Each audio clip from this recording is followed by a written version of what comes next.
Today, I'm sitting down with Josh Bovinet, a filmmaker who's navigated the ups and downs of making movies on a budget and getting them onto platforms like Amazon and FilmHub. From his early days with Karma Got Friendly to his latest projects like Bump Kowalski and the Ten Commandments and the series Scramble, Josh has learned that understanding distribution and marketing is the key to success. We talked about his journey, the struggles he's faced, as well as his philosophies toward filmmaking that I think can apply to everybody. Here's my interview with Josh Bovinet. Why don't you go ahead and give me a quick background just on your history with making films? Well, I mean, mine is kind of a long story. I go all the way back to about the basically about the early 2000s is when I first started getting into it. Um I knew I wanted to do something related to film, and I had left college with studying finance. It just never rung true to me, and then I started to pursue screenwriting. Um, and at that point, all I was really doing is writing scripts in notebooks. Um, but that led me down a journey where I started really studying film kind of on my own. I made a feature film on digital 8 tape. That's how far back we're going. Uh, um, and I had a 40 gig hard drive. And so I made a feature film way back then. Uh, it wasn't great. Let's just be honest, it wasn't great. I took it on a tour back then. They had little micro cinemas in towns. You could just kind of call up the different cities and kind of find little places to screen it. I drove all across the country with my film and then tried to get it in festivals and stuff. Um, that led to me basically just getting involved in the film community because I'd kind of established myself as kind of an indie guy to deal with, you know? And, then I started working on movie sets and film sets, and that went on for a few years, and then I kinda thought I was done. Because as every filmmaker knows, raising a budget, every new project comes up with these new challenges. So many times you get something almost off the ground, and then you're back to square zero, you know? Um, so I kinda hung it up, and then I, moved back to the Midwest where I'm from. I was living out on the West Coast at this time, and, I went and started teaching, college courses on video and film production, while finishing up a master's, and, that just led me back into the fray of younger people that wanted to make stuff, and I was always writing. And, the strangest story about how I got where we are today is that I just ran into a guy who's an old friend of mine from, like, going back to almost high school, and, he's the producer on some of my most recent stuff, and, he has I walked up and I said, "You know, you kinda look like a young Al Pacino," was what I said to him. He loved this, and then I started talking to him about the scripts I'd written, and then he wanted to read them. And, so that's there's a lot of stuff in there that we could talk about, take up the whole hour in terms of that path to getting here, but that's really what led me back to where, over the last 5 years, I've been making new films. Funny enough, I haven't been able to talk about this yet, but I attempted to make my first feature film on DV8 tapes, so I'm right there with you. You understand the process, yes. Absolutely, I'm like for some reason when I was in high school, because I bought a camera, I think my senior year, that I wanted to be like my movie camera, right? Like I just put all my savings into it. I'm like that. This was about the time that digital like SD cards and stuff were really starting to come out. And I'm like, no, I need the quality. And that was the worst decision I ever made in my freaking life was getting that DV tape camera. I mean, it looked great, for what it was, but like just working with the tapes was just a nightmare. Yeah, yeah, the live capture off of the deck, and nobody had, like, an independent deck, so you live captured it off your camera. It took hours, hours, and you're using, like, Final Cut Pro 3 or something or whatever you could get your hands on, and it's just a really tough thing, you know? I remember before we did the first screening of my film, it was called Karma Got Friendly. Um I I go to, work on this Apple G5, like the very first one. We thought we were really cool. It wasn't even mine. I had to go into this guy's house in the middle of the night when he wasn't using his own computer so I could edit my film. Uh, about about 5 days before my first screening, the sound's just gone, right? And it's just because he moved files around. Like he was in his computer and he moved files around. Back then, I didn't have any of the computer skills I have now. I was just freaked out. I literally had a panic attack. So so those early days, you learn you gotta do it. I mean, you gotta be that dumb once in your life to where you think that you're just gonna pick up a camera, start shooting, and it's gonna come out fantastic. But I did finish it, and it was a finished film, and I did show it in theaters, and it was the launching part for either what you'd say is a stupid thing to go forward with because, I've been working on doing a little podcast called Stop Making Movies. And I'm not really telling filmmakers to stop making movies, but I'm saying if you got anything else that you want to do, consider that. Consider that, you know, because it's an interesting, difficult journey. I don't get to talk to a lot of people who uh, started out west and then came back. So I'm kind of curious from your perspective. Why did you think you were done? Like, what made you want to ultimately, end all that and come back to the Midwest? Well, that's the I think that's the interesting thing about this story of mine is that A, I probably didn't need to go out there in the first place, but I thought that that's where movies were made, and I didn't know how my local community, my friends, my family, my Midwest upbringing would feel about me doing that.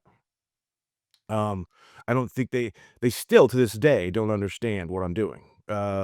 In the sense that, being creative, pulling things off the top of your head to write, jobs in banking, things being a lawyer, they get all that, but they did not understand. So I made that 2,000-mile journey in a search for a place that might say, "Hey, it's okay to want to do that," you know? And that's all I was really looking for when I made the journey, and then, the process of starting to write and getting involved in that filmmaking indie community, that's a whole journey of itself. But when I got to the point where I was ready to come back, I just thought kind of like, you know, I love doing all this stuff, but my family's still back there. I don't see them more than once every few years. Let's just go basically put our toe in the water and see how everybody's doing. And then if we still got some gas in the tank, maybe we'll come back out or maybe we'll try again. But for now, I'm just ready to like see another chapter of my life, right? Um, so so I came back and again, getting involved in the university and teaching, um, that was a kind of like, okay, now I'm really close to what I like to do, and I'm getting to share it with younger people. That's cool. And then it was kinda like, well, and I started getting some jobs, like, doing some, like, promos and stuff for businesses, and I was like, "This is also enough to maybe feed the little voice on my shoulder." But u ultimately, it was never gonna be enough. I mean, anybody who's a filmmaker knows, it's like, but that's what led me back here. Your most recent movie project, at least, came out in 2020, if I saw that correctly. Bump Kowalski and the Ten Commandments. Um, I'm curious. I'd like to ask filmmakers, as far as like what their main goal is with the movie, because obviously I tried to talk a lot about distribution and how to get your film out into the world, but I'm always curious to hear from filmmakers, like, initially, was it your goal to try to make this a bigger project that would get onto like streaming platforms and such, or were you just, making movies just for the fun of it? The strange thing is that you as the filmmaker, um, when you're talking to your investors or you're talking about making the film, you wanna you have an end game in mind, and yes, back then it just would have been Netflix. I mean, honestly, it'd been, 2019 is when we started shooting. It would have still been like the big dream would be to get it on Netflix. Maybe there was other up and coming services, maybe get it on there, you know. But that story is really interesting because we literally finished it. I finished editing it like the day they announced COVID. So we ended up showing it in a drive-in theater, several screenings in a drive-in theater, and packed the place. And for like 2 weeks, we were in the top 10 national for box office. So it was a really interesting journey with that film. But But in terms of why I made it, yeah, yes, I wanna see it succeed. I always want people to see the stuff, right?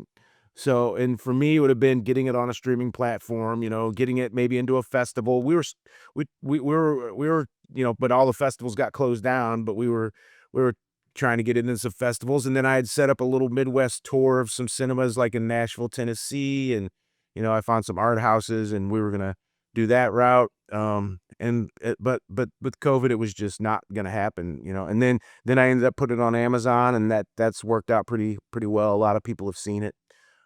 So that was a project that was both a labor of love, like, I wanna make a movie. Here's one that I can make that I've already written. My producing partner, John, who I mentioned earlier, I told you he looked like a young Al Pacino.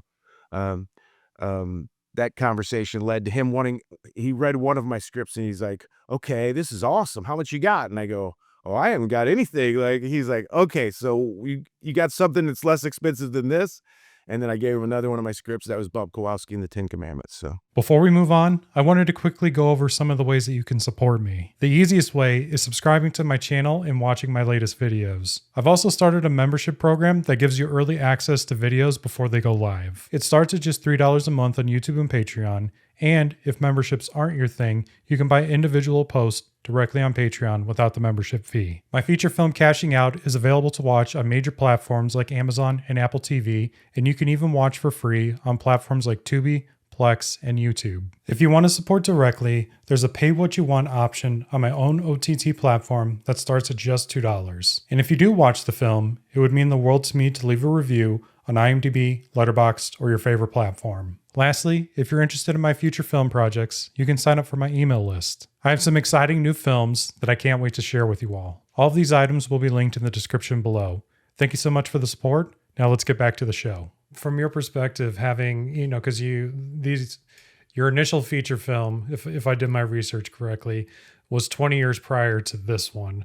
So with that much time in between the two, what would you say was the biggest difference between making your first film and then this film? I have thought about that. I don't much think about back in those days or anything, but I have thought about like why I've improved basically. I don't think you become a director just because you want to, right? I think that's an early step, right? But when I made that first film, it was just pure drive, grab a camera, get some people, shoot, right? I had written a script, you know, let's see. I drew on all of the things that I thought I knew, or what I had studied up until that point.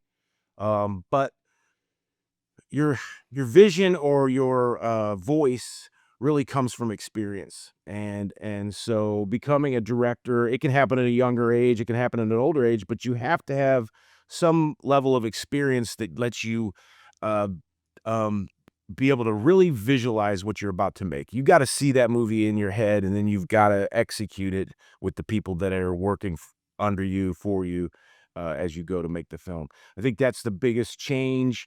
And then, the access to the equipment that really can shoot some top level stuff. It can be you can get some very competitive equipment nowadays for a very reasonable price. Back then, you would drain the bank for a camera that could almost get there, and you'd go see movies in cinemas that were shot on digital, and you'd say that almost looks good, right? So I would say those are the two things, what you can get your hands on, and then really for me, um, learning my craft through experience. So when you and I were talking via email, you said something really interesting to me that I'd like to get your opinion on. Because you said one of the biggest challenges that you face is just getting your script to a more reasonable size. Now, when I made my film Cashing Out, I wasn't really thinking, I think I was just too naive when I made it. But the script, I think, was around maybe 110, 120 pages. And I'm like, yeah, I can do this.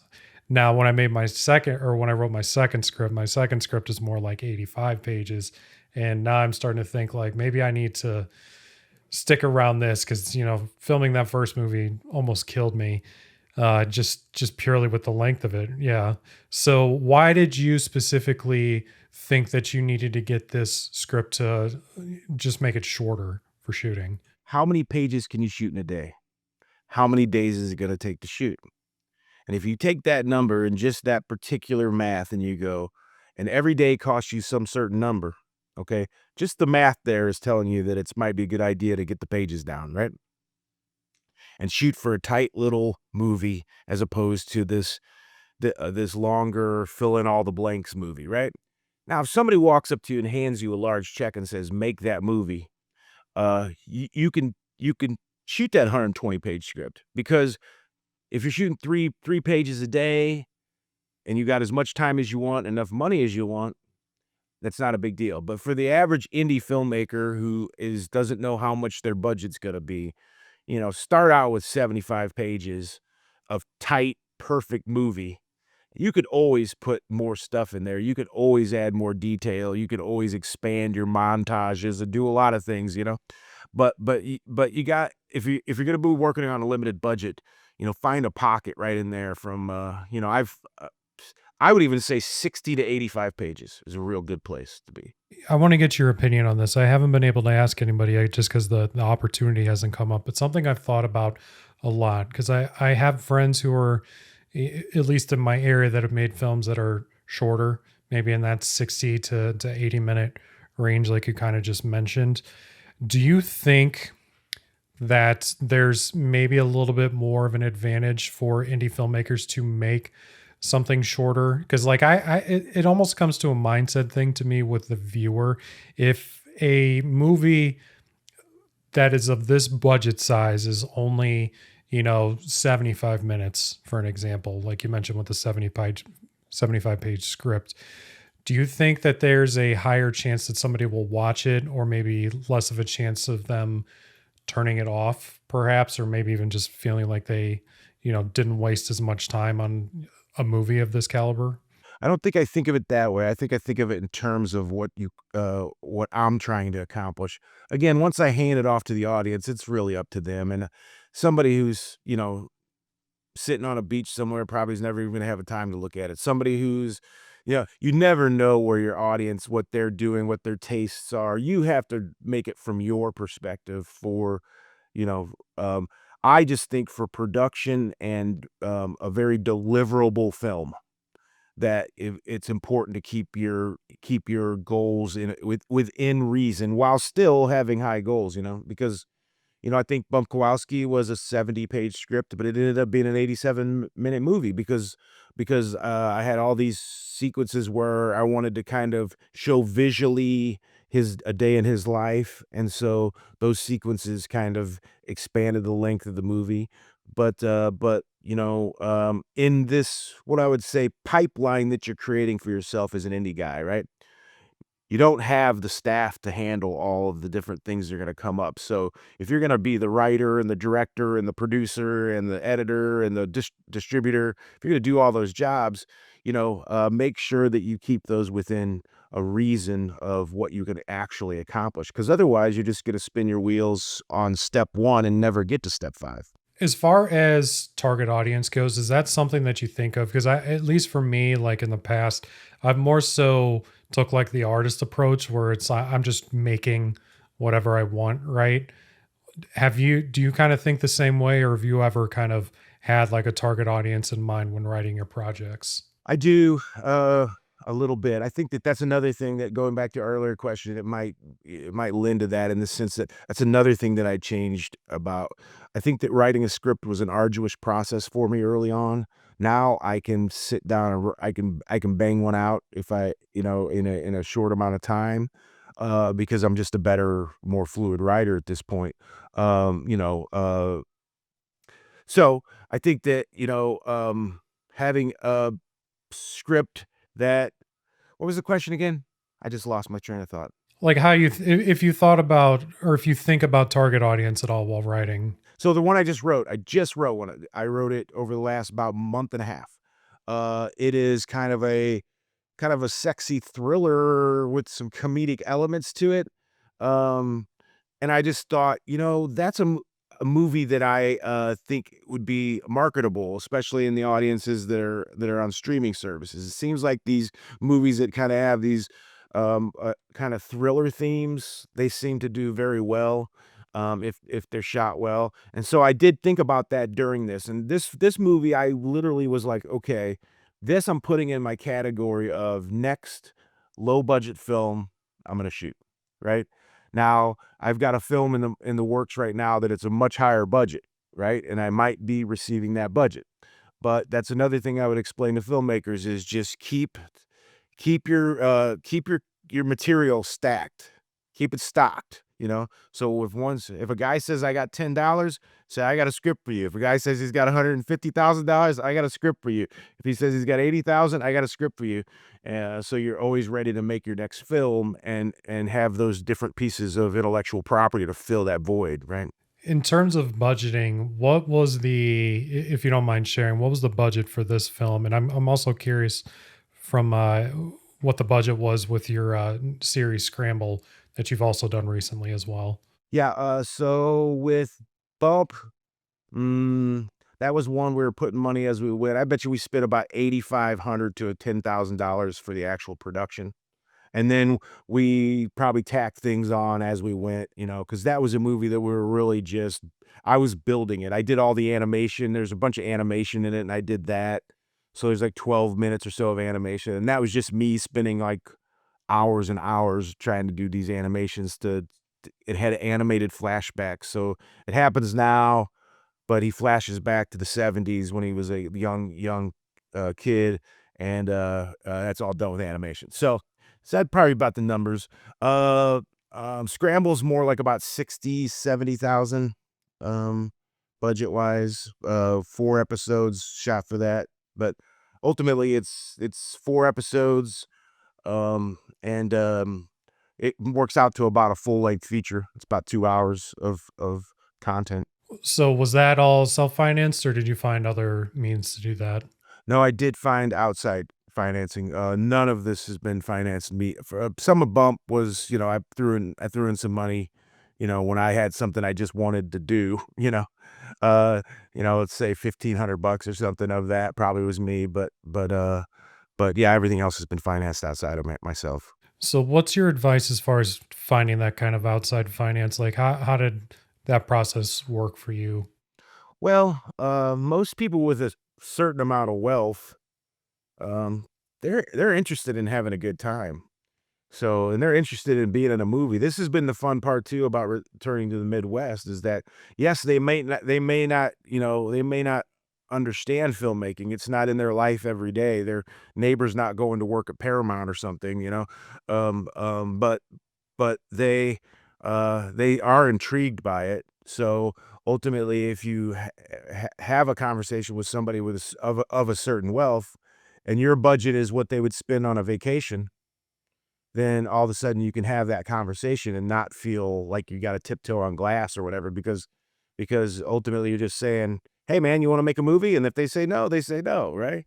And then though, as you make more projects, your legitimacy comes up. You start the people start to see your work, and then you start getting people going, "Yeah, hey, if you ever want me to help out with one of those, I could do that." You start getting calls. I've got a lot of calls from industry people that wouldn't talk to me when I was out west, but now they see the work on Amazon or whatever, and now they want to talk to you all of a sudden. So it happens in multiple ways. Are you finding these people organically or have you like kind of approached these people?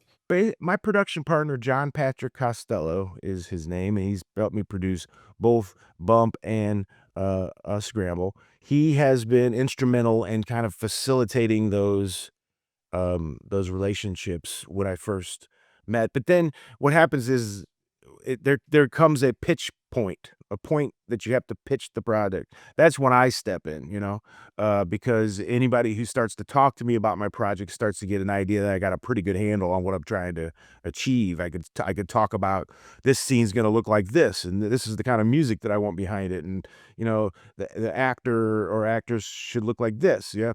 So once you start pitching, then I take over, but the facilitating of those relationships is, not organic, really. I don't think I've actually achieved, um I don't think I've achieved any financing on my own is my point. So one thing I'm curious about too, what in your opinion are these investors looking for? I mean, obviously to get a return, but do you think there's anything like you mentioned, like people just want to kind of be involved at some points? Do you think, that there's a lot more people out there than maybe some of us may think, because obviously finding financing is very hard, and if you talk to the wrong person who's just there for money, then you might be dead in the water unless you have social proof, right? But I'm curious from your experience and your perspective if there's those that just like to be a part of the process and want to just make things happen. Well, there are. I mean, I would say that the people that have helped finance mine, Kurt and Tom are my two of my main guys. They, they want the films to do well. They want the films to do good. They really enjoy the process of making the film. So they're not just like, "Hey, let's toss some money into the wind and let it blow away." Like they want the film to be good. But, uh, but there are people out there again who can finance your stuff without looking for, this very strict financial return. They do want a financial return. Nobody wants to have anything that loses, right? But they're not going to be so like stringent about the money that they don't let you do your project, right? I've also worked in the other area. Now, even on not on my films, I made another independent film with a buddy, and I won't say anything about it because I haven't ran it past him, but I worked on it with him, and I helped him get it across the finish line, and his producer, who gave him maybe 10,000 or something, was just a nightmare. Trying to change the actors, trying to change the crew, trying to change the story, you know? That's not how that's not how you do it, okay? If you're a financier and you've got some notes for your filmmaker, fine. If you've got a few things that you absolutely don't like that he's doing, fine. But ultimately, you gotta hand that ball off to the filmmaker and let him go do his thing because you cannot be in there stopping the production every other day, So, so yeah, hopefully you can find financing through people that are really good people is the key. I've been lucky in that respect. With your budgets, were you the one that came up with the budget, and how did you kind of dictate where resources needed to go? Well, again, unlike when I was young, where I thought I would, I'm going to be an auteur. This is, you know, this is such an every film I make is going to be so important and it's going to land me this audience. Later, you start to realize that filmmaking is a job. It's a task, right? And when you put it in that perspective, you don't have to I don't know, you don't have to weigh so heavily on each project as any more than you doing your craft, right? So when you land on the project you're gonna make and you're gonna come up with a budget for it, okay? Just be very realistic about what you can achieve, right? And so when I did budget my films myself, I said, "I think I'm gonna need this number." And they say, "Well, could you make it for this number?" And there's my lesson. That's the real lesson I was trying to explain was, yes, I can. I can make any film for any number. It'll suck if I make it for a certain number, and I'm not sure I wanna waste my script on that number, right? So let's say I got a really nice script and I think it could make a really great movie, okay? And somebody comes and says, "Can you make that for 15 grand?" And I say, "I could, but now I gotta alter this script really a lot to get it to be able to be shot for that, and this script's too good for that number. Now I got this one. This one I'll shoot you for 15 grand, but takes place on a boat. So, so that's what you're gonna get for the 15 grand. Now, if you wanna come up with the other number, I'll give you the good movie. We'll work on the good movie, right? This other one might be marketable, and this boat movie might be funny, and you might get a marketable movie for 15 grand. Let's go shoot it, you know? But if you want the good one, it's gonna cost you more. It's kinda like that. I talked to a filmmaker the other day, and he said something interesting to me. So this is how I'm going to start framing this question from now on. But he said, if you have a director of photography, and a camera operator, everything else should work out. Now, a question that I like to ask filmmakers is, what key positions do you think are necessary as far as making an independent film? So, like for me, I had myself. I did most of the camera operating and cinematography as well, but I tried to have somebody holding a boom pole, for most days, or at least try to have a PA. So, there's a handful of people on set every day. But what positions do you think are crucial, and what positions do you wish you would have had on your films or projects? Camera and sound are those are essential. I don't I just know from experience, my camera work isn't as good as a camera operator's work. A camera operator's work isn't as good as a director of photography's work, right? So you got 3 levels you can choose from. You can choose from yours, the camera operator, or the director of photography, an actual cinematographer, right? What's a cinematographer know that other people don't know? He knows cinema. So when he frames a shot, he sees it as he would see The Godfather or Jaws or any great movie that's ever been shot because he's got the education of how things look in the frame when they're shot correctly, right? A camera operator, well, he's probably shot a couple Dunkin' Donut commercials. He shot a couple car lot, ads or whatever. He knows how the lenses work. He knows how lights work. He can point the camera and shoot it, but you really got to teach him how to make things look more cinematic, right? And and then if you are on the camera, then you're going to lose something with how you with your actors, and you're also going to lose something in terms of how you are not the best cameraman in the business, right? So, so I know everything there is to know for the most part about the about cameras and lenses and depth of field and lighting and all that, um, theoretically, right? But a guy who shoots every day and just grabs his camera and shoots and knows that it's like a tool, like a hammer or anything else, he's very comfortable with that piece of equipment, and he can go out and fire things, and he can lean into your ear and say, "I don't know if that one was really good, and we might want to take a look at that," and you can work with the actors. So, short version is camera and sound, gotta have it. There's multiple ways to handle sound if you ain't got the budget. Good sound guys cost 1,500, 2 grand a day, you know?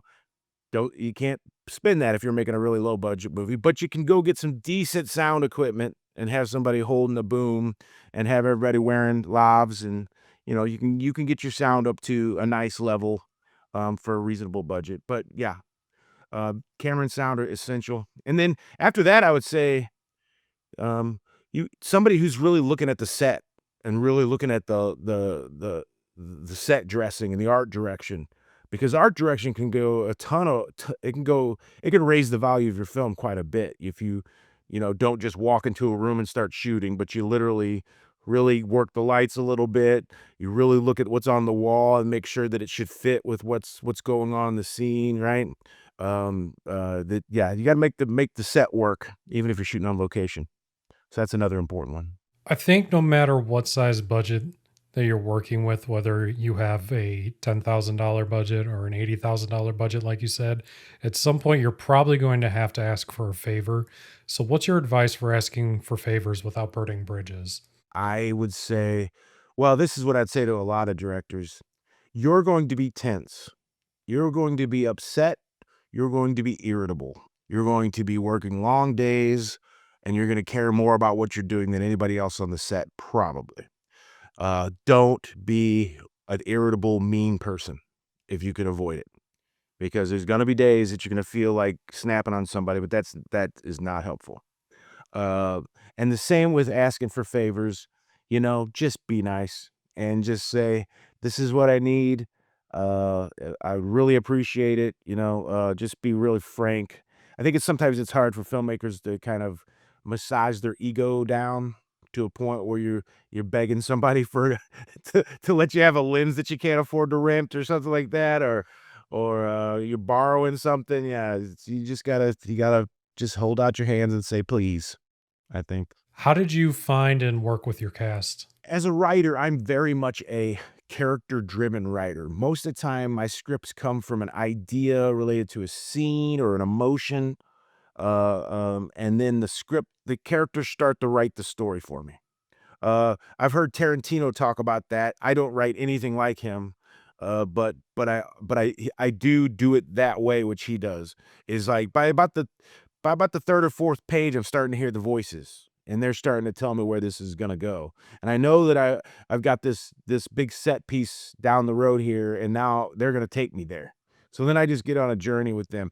In terms of working with actors, that's probably my best skill, other than the writing part, is that I really know what I wanna see, and I really know how to let actors find their way, um, while kind of guiding them. Now, with small budget movies or lower budget movies, you don't get extremely experienced actors a lot of the time. So there's going to be multiple approaches you're going to have to take to these actors. You've got the non-actor, and you got to get a performance out of him. So you really got to know what you're trying to get so you can get that actor there.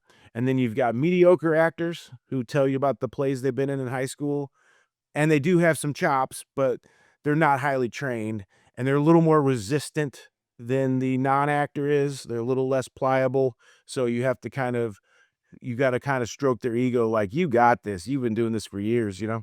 And then just keep shooting until they really do get there. And then you got the real actors that show up, they already know their lines, they hit their marks, they ask you questions that you're like, "Oh, don't ask me that. It shows that I don't know as much as I think I do," right?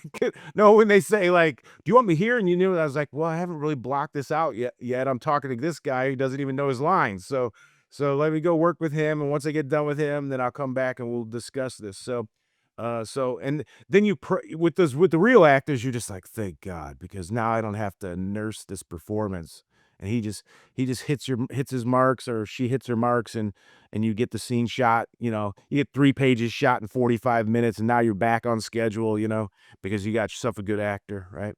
But yeah, I love working with the actors, I do. Have you worked with or done any SAG productions, or is this all kind of outside of that? I have worked on SAG productions, not where I'm the director. So every one of my directed films, so we're basically at 3 here. We got a 4-episode series, Bump Kowalski, and going all the way back to Karma.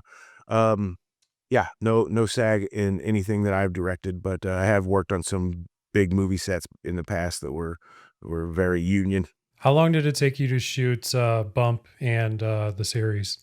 See, Bump took, because we were piecing that together, we probably shot that over about, well, we shot the main part of it over about 4 or 5 days, and then I went out skeleton crew and started picking up the extra scenes. Like, we'd say, "Okay, we need that scene down at the Silver Ballroom," because it's about a pinball wizard, right, from the '70s. Um, um, and so, we'd go down to the Silver Ballroom Pinball House and shoot down there for, like, not one night, you know what I mean? Then we'd go over here and shoot for one night.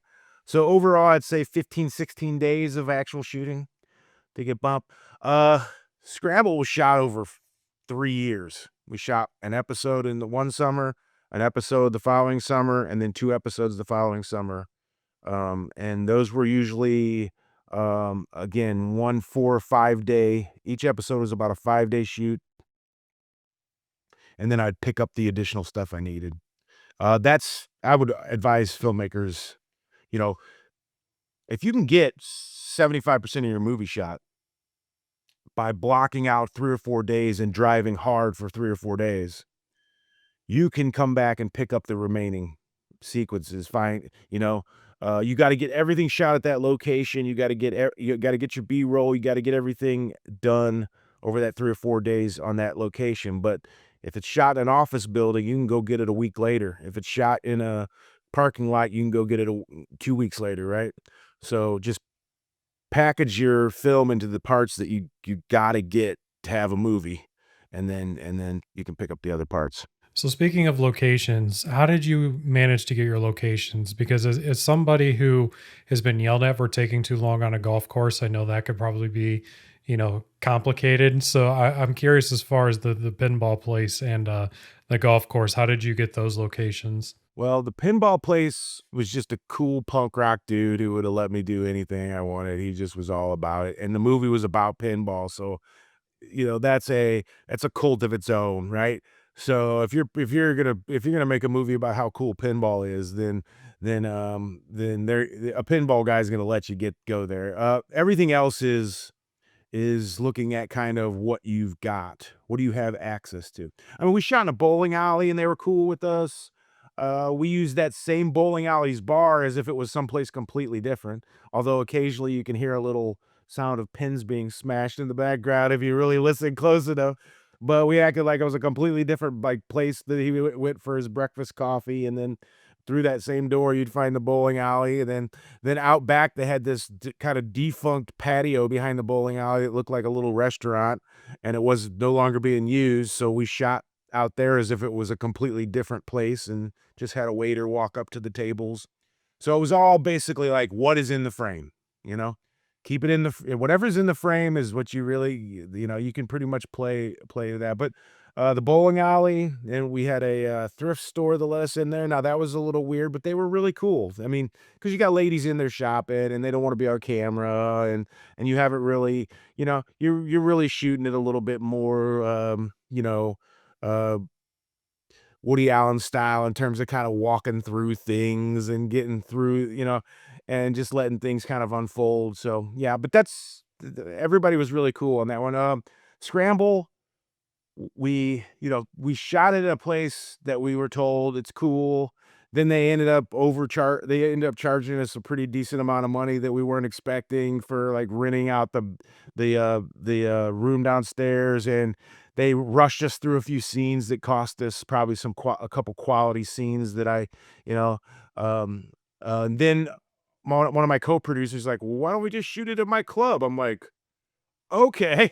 So so so he got us access to, like, this top-notch country club that we should have shot, the first one on, but we just, we were shooting where we knew, right? So the first episode was shot in one club, the last 3 episodes were shot in another club, but, but yeah, and the other club looks fantastic, so it's a thing. But we certainly had more access. Now, I did get yelled at in the middle of the bar because we were shooting a scene in the bar, and everybody in there knew what we were doing, and we're okay. Let's do it again. Let's do it again. Let's do it again. I moved the camera. Let's do it again.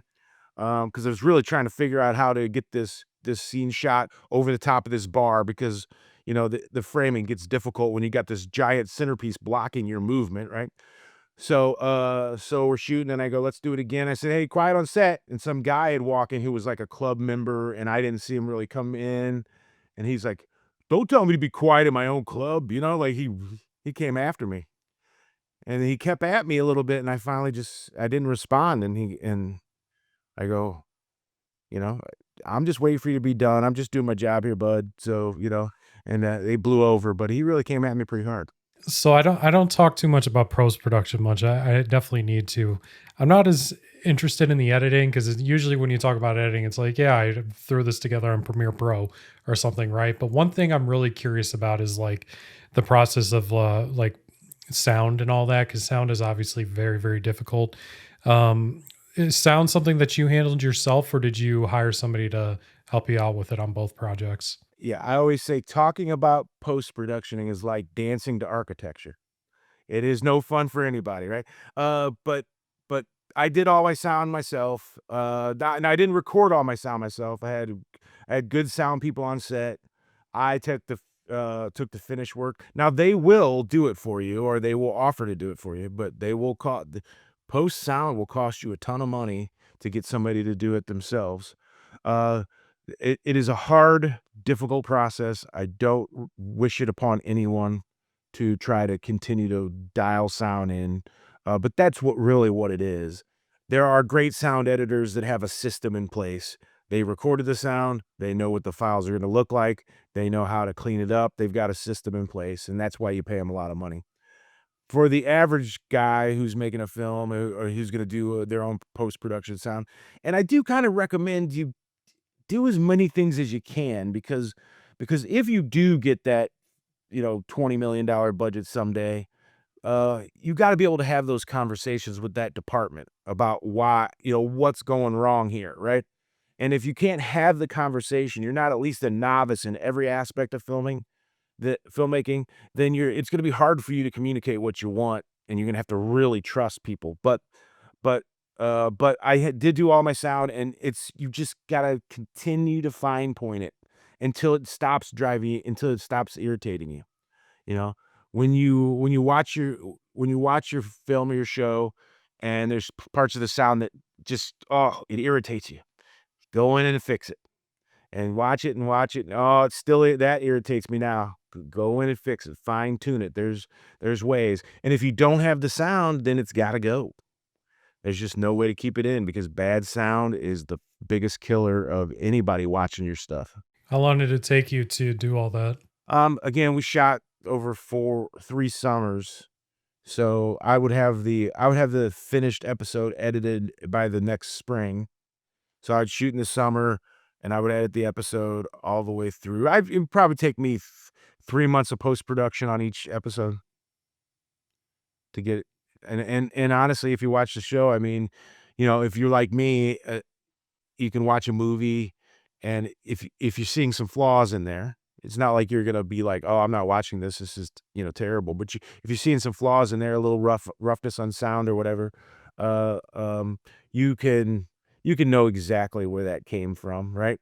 And with there's different parts in the Scramble series where it's a little better than, my sound guy was a little different than this guy, and my editing skills were a little different. And technology's changing. I mean, there's a lot of AI related stuff coming into Adobe Premiere that'll kind of work your sound for you. But you got to watch it because it'll also glitch your sound out sometimes. So you got to pay attention if you're going to have that AI kind of autocorrect your stuff. In our emails, you talked about how you decided on distribution with Amazon Prime Video Direct, which rest in peace for anybody listening to this if you think you can get on Amazon now by yourself, which you no longer can, in Film Hub. So I'm curious, how did you end up coming to the decision to work with both of these methods specifically? Well, Amazon Prime would take bump, and I did it myself, and it takes a while to get through all the QC stuff, but they took it, and that was 2020, right? 2020, 2021. They also took Scramble, pretty immediately. I had no problem getting that up, that was last year. Um, then I started looking into, okay, what's the other options?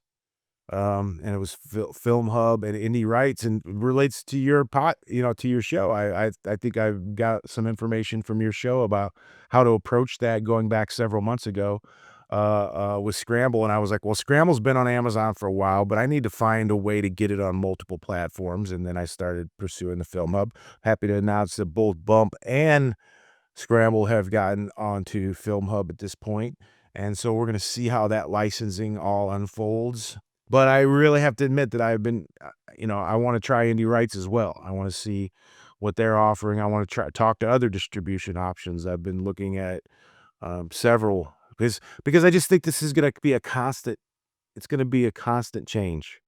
It's one thing's gonna be working and the next day it's not, so you gotta always kinda be staying ahead of the game in terms of what you're going to, do with your next project, right? But the Film Hub experience has not been bad, and I found that they actually, you know, they're starting to develop a kind of, way of reaching out to the filmmaker that was a little more that's a little more, open than it was when I first started. At least it seems that way.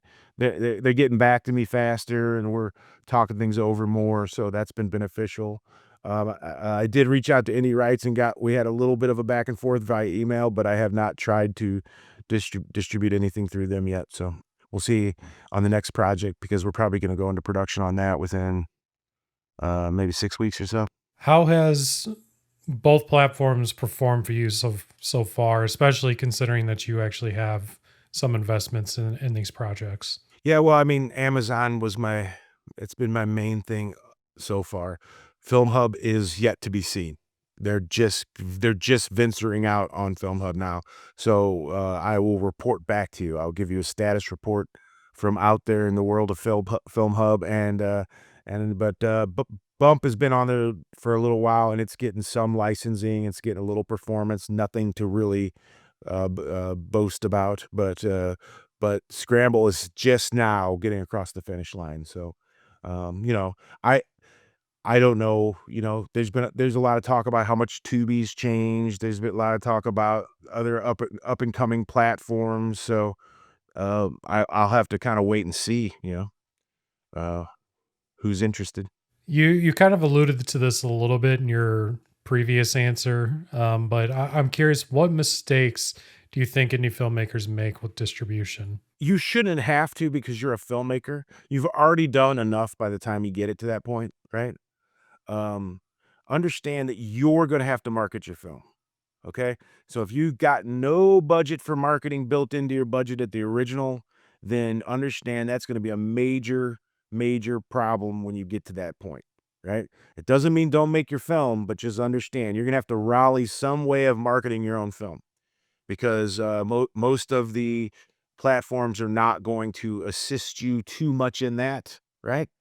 Um, they're going to get you where you can be seen, but you're gonna have to let people know about your film. And also I think that most filmmakers they don't wanna do the distribution. They don't wanna deal with it. They wanted to make the movie. They didn't get into this to be a distributor. They, deal with the business of filmmaking. But here's the reality, you have to. Or you gotta have somebody on your team who's willing to do it, right?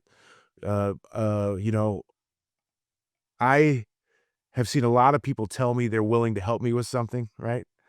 "Oh, yeah, when we get to that point, I'll be on it. I'll be cold calling, I'll be doing anything you need me to do." They don't.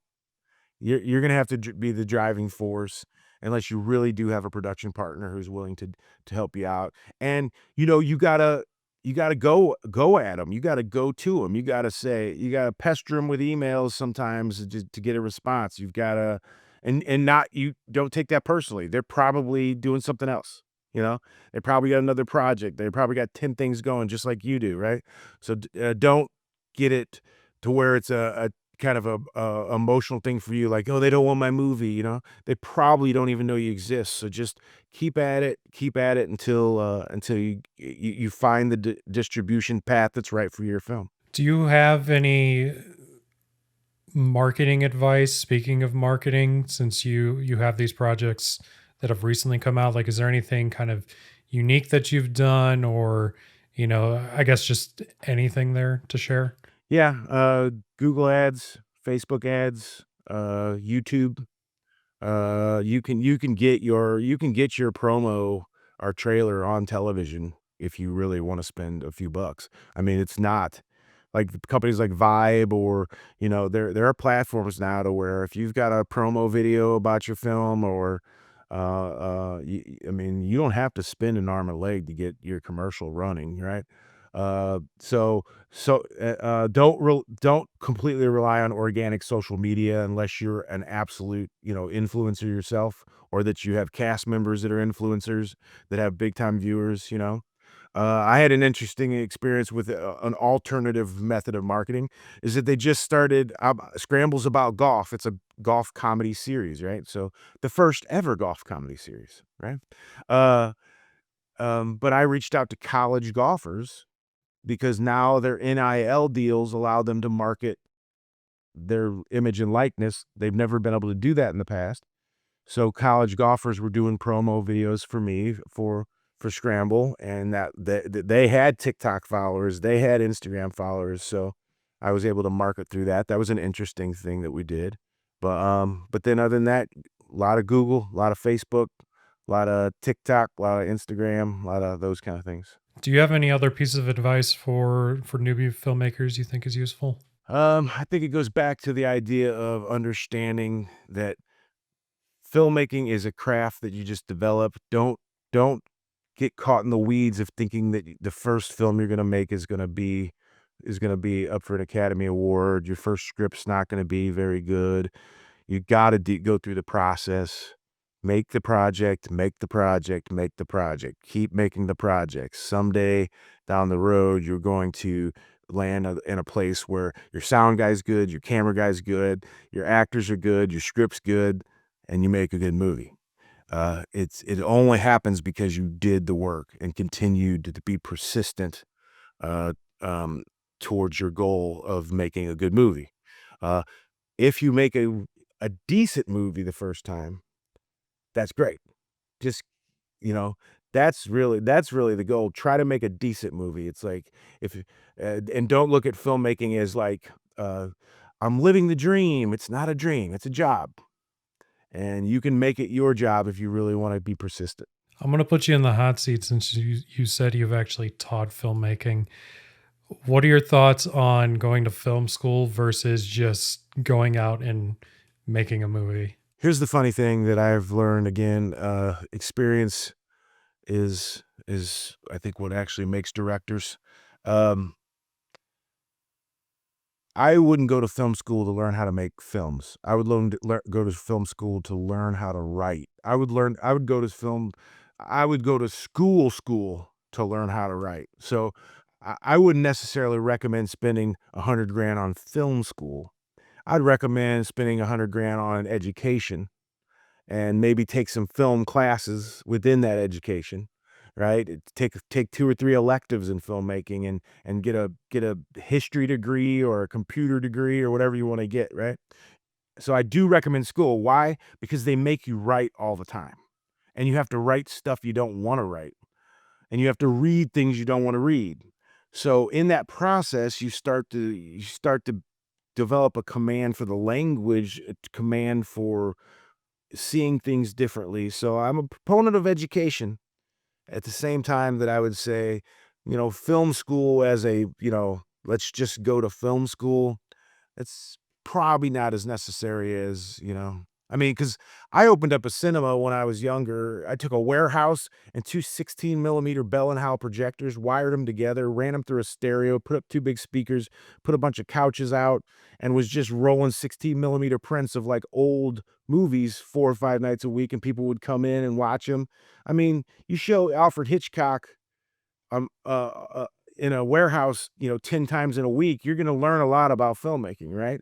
And I did that for a year where I was just showing black and white 16 millimeter prints of films in a warehouse. And I mean, I taught myself a lot about cinema through that process. So that's why I would say that filmmaking, film school, you know, it is positive. It is positive if you're wealthy enough to where you can go to film school and not worry about it. It is positive to run into other people that are like-minded, that guy that was on your crew for your student film is now the producer at Paramount, and you go, "Oh, I know you," those connections, but I don't think it's worth that kind of money, Since you've been in the business for a long time, like having been inside of Hollywood, working on sets and such, and now you've taken the independent route, what's kind of your outlook on the future? Because I feel pretty bullish overall as far as like micro budget independent filmmaking right now. I just feel like there's a lot going on, and just the fact that we're able to make better movies on smaller budgets, just gives us a better opportunity to make money, or just continue to make projects regardless. So I'm curious, just your thoughts overall on not necessarily Hollywood. I mean, I guess Hollywood doesn't really matter to people like us so much right now, but as far as micro budget independent filmmaking, what's your kind of outlook here in the future? The problem with the big budget Hollywood corporate aspect of the game, which I love those movies. Again, I always say, for me, the greatest movie ever is anything 2 hours long with no commercials. Give me Beastmaster, give me Citizen Kane, I'm gonna love love them because 'cause I'm a movie lover, right?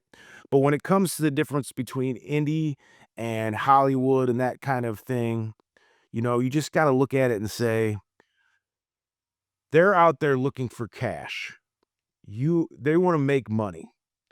They don't want your audience to even wanna watch your movie, right?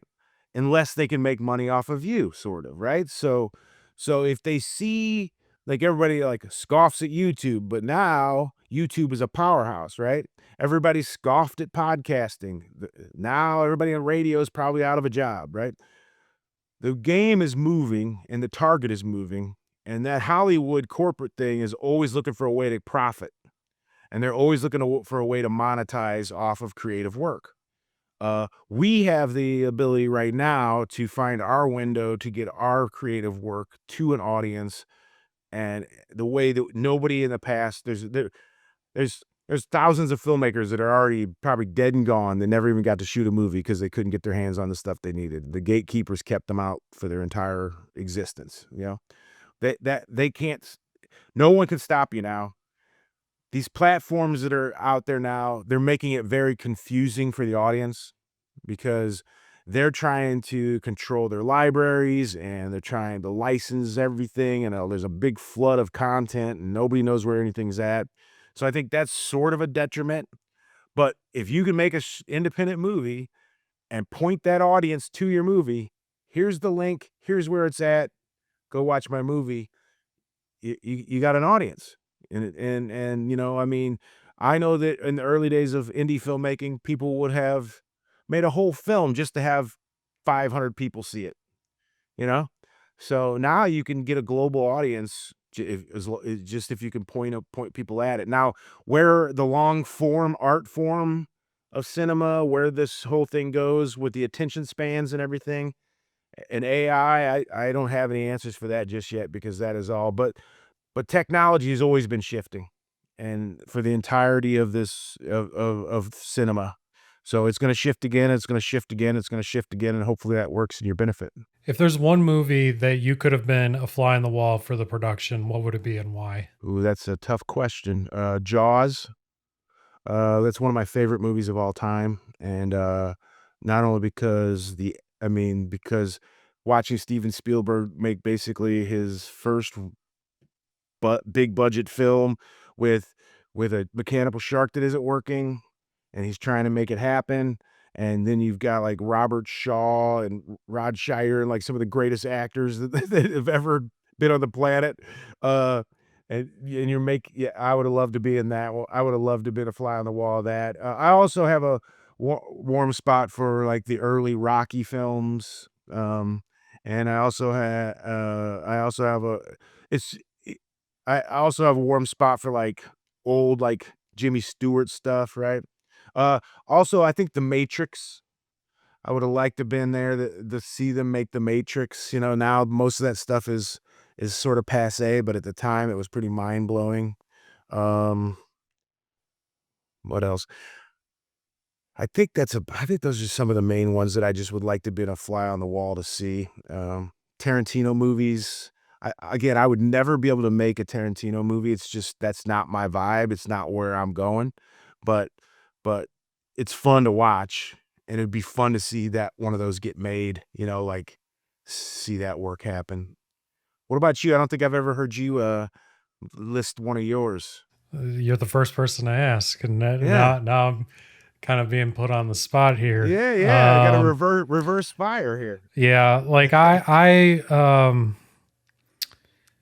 man, probably The Shining. I mean, if you were to Oh ask me, yeah. like my favorite, I have two answers for my favorite film of all time. I have Fight Club, which that's more of a personal one, but Love Fight Club. my filmmaking favorite of all time is The Shining because you can just there's so much.